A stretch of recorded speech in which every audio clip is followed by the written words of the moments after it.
Dinner at the Filippi house was formal, even if it was just the five of us. Mama set the table in her usual meticulous way, every place setting perfectly aligned. Napkins folded tight, her wedding silver set out for special occasions, like Wednesdays. Papa sat at the head, cradling a glass of Sezanese. My older brother Luca lounged to his left, reeking faintly of cigarettes and gel. Alessia, my kid sister, lined up her silverware precisely, glancing at me with silent warning as we took our seats. I watched Mama lower the steaming tray of saltimbocca, the smell of sage blooming, and I could almost hear my heart beat in my ears. There was something about the weight of family eyes, those expectant, doubting gazes, that made my own hands shake. I tried not to let the tremble reach my voice. "I want to be a chef," I had said, softly at first, then stronger, each word pulled from me like a bone from a stubborn joint. "Not just in any kitchen. I want to make my own place, serve food the way I believe it should be." "That's enough," Papa interrupted. He set his fork down with a deliberate, metallic clink. The room hushed. Even Alessia's fidgeting stilled.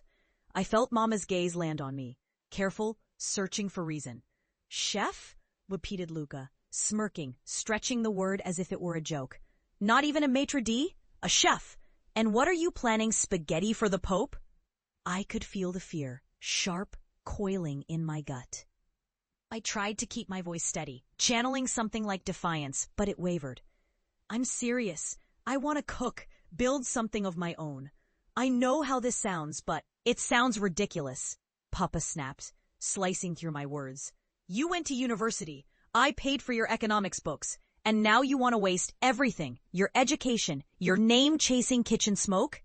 "It's not a waste." My hands balled into fists. "I know what I want."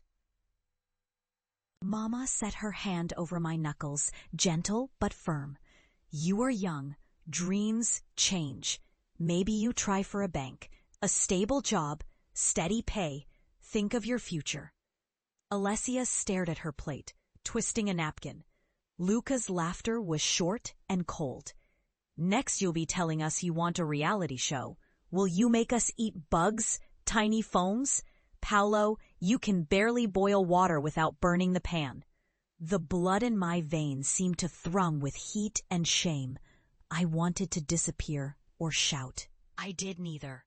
Instead, I straightened in my chair, clung to that fragile spear of defiance, and pushed on. "Maybe you think it's silly, but it's what matters to me, even if none of you understand." Papa's face darkened. "Enough." Each syllable pronounced like a verdict. "You want to throw away your life on this farce? Don't come to me when you fail. Don't expect money. Don't expect help. You'll learn the hard way." The next morning, I packed a battered duffel bag and left, my mother's silent eyes following me from the window.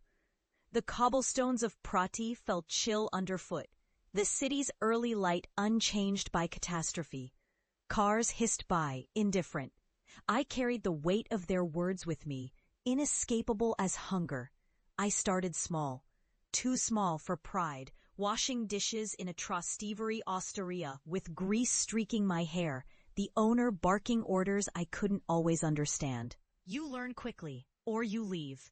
Back then, I dreamed in plates, the shape of salt flakes on tomatoes, the crackle of roasting fat, the shiver of steam when garlic hit oil. The fear was constant. Every slip, every burned sauce, every time a chef rolled his eyes at my ambition and muttered, "You think you'll be Gualtiero Marchesi?" But each insult hardened into something else, a kind of stubbornness built of hunger and humiliation. Nights were worst. Alone in a cramped room, I could hear my noisy neighbor's TV, the sound of laughter that wasn't mine. Hunger gnawed at my belly and my mind. I kept my mother's last text to me on my phone, lines of hope and uncertainty. "Paolo, please be careful. Sometimes dreams are only dreams. Call me if you need." I didn't call. Months blurred into years. Trastevere to Testaccio, dish pit to prep cook, chopping onions until my fingers shriveled, cleaning squid until dawn. Making less in a month than Papa lost at poker in an hour.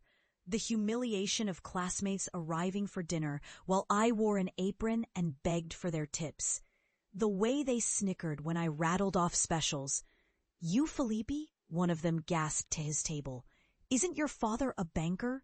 Look at you now, ah?" They never left generous tips. Still, I learned. I watched when chefs argued over caponata, when old line cooks handled dough like holy relics.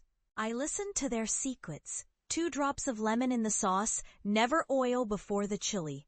I swallowed my pride, asked questions, took notes on napkins.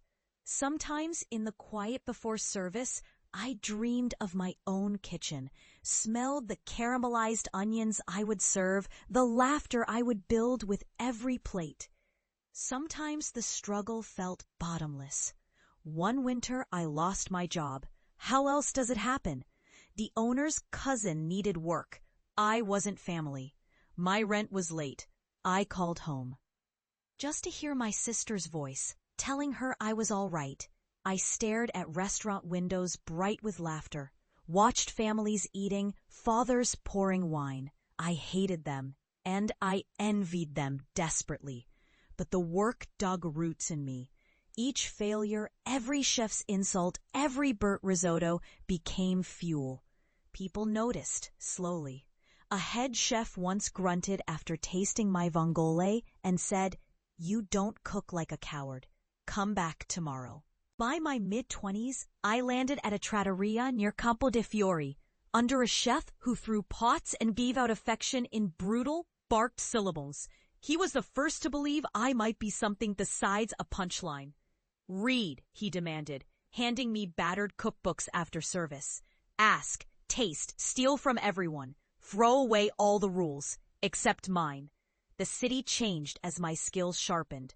I noticed the subtle colors in smoke, learned the pulse of crowds, understood the fatigue behind the beauty. Slowly, I worked my way up. Sous chef, then head chef at a small enoteca, finally running a kitchen as tough and quick as any in Rome. My hands bore scars, new and old, burns, knife slips, marks of those years spent hungry and nervous and foolish enough to chase a dream. The idea for my own place came not as a flash, but as a quiet ache. I wanted a kitchen that felt like memory, like home, but stripped of shame. Dishes my mother made, food that felt honest but daring.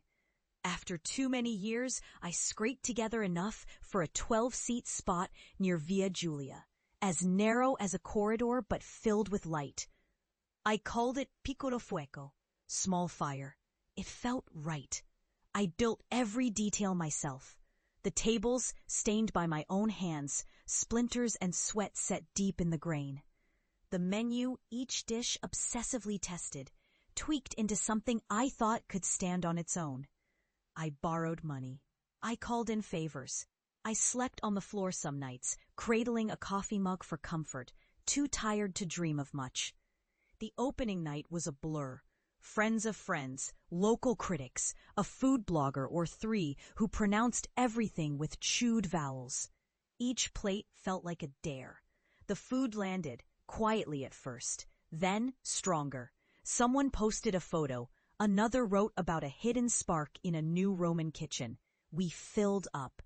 Word spread in the slow, sticky way these things do. I did not call home. Not when the reviews rose. Not when I finally saw my name printed in black on white. Not when lines snaked down the block in spring. The ache for my family flickered, but I let it stay quiet. Maybe I meant to prove something. Maybe I just didn't know what to say. 3 years after opening, on a cool evening in May, I stared out the tiny window of Piccolo Fuoco and saw Mama standing in the street. She looked older, hair grayer, but her hands still fussed with invisible buttons smoothing her skirt. Papa trailed behind her, stiff-jawed, wearing a suit despite the warmth. Alessia straight ahead, head high, scanning the door as if daring it to impress her. Luca was last, already on his phone, barely looking up. They walked into a packed dining room. I nearly dropped a saucepot. It was as if ghosts from another life had materialized, uncertain, self-conscious. Mama spotted me, her face blooming in anxious hope. For a moment, panic threatened to undo me. I tasted the fear again, sharp, sour as vinegar, the old trembling shame. I wiped my hands, wiped again, then walked out into the dining room. I forced my voice steady. Buonasera. Table for 4? Alessia grinned, bold now. You look like a real chef, she said, apron and all. Behind her, Papa surveyed the space. He took in the handwritten menu on the blackboard. The